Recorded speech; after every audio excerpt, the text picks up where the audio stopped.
La composition, donc on n'a pas les noms, hein, mais les équilibres, c'est 65 membres, 42 pour le FCC, 23 pour le Cash. Comment est-ce qu'on peut justifier déjà la taille d'un tel gouvernement? Alors justement, c'est un accord de coalition entre des forces qui ne se font pas complètement confiance et pour lequel c'est vrai que c'était assez compliqué de décider ou de faire cette répartition. On a vu par exemple c'était très très compliqué pour les ministères régaliens qui sont les ministères principaux en fait de gestion de l'État. Et ça a été d'ailleurs l'un des points qui a posé le plus de problème pendant toutes les négociations et qui explique aussi pourquoi ça a duré aussi longtemps.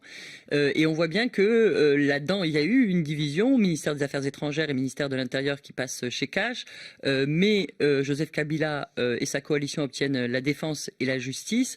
On voit que pour ces postes-là, il y a volonté aussi du côté des deux coalitions en fait d'avoir quand même un vice-ministre là-dedans. Pour rééquilibrer l'ensemble. Pour rééquilibrer l'ensemble. Donc c'est une manière un peu de dédoubler, c'est un peu la crainte d'ailleurs de la société civile, de dédoubler ou de s'autocontrôler dans un système. Et puis après, il faut savoir que quand même, la coalition du FCC, c'est une coalition extrêmement large avec énormément de partis. Hétéroclite, on l'a vu au Sénat d'ailleurs, où ça a posé pas mal de soucis. Voilà, et où pour maintenir ces coalitions, il faut quand même que chacun ait un poste. Et c'est un peu aussi là ce qui était reproché par la société civile, c'est de dire... clientélisme.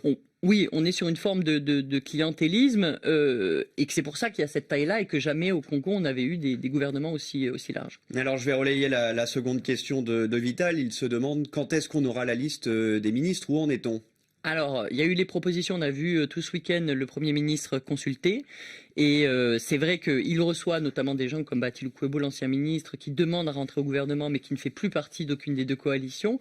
Donc ça risque de prendre un peu de temps, et notamment parce que du côté de Cash, on aimerait bien qu'il y ait des nouveaux visages dans ce gouvernement, y compris du côté du FCC. C'est vrai qu'avec 42 membres, alors que sur les derniers gouvernements, on était à 50, 55 membres, on risque d'avoir l'impression très rapidement d'avoir un peu le même gouvernement.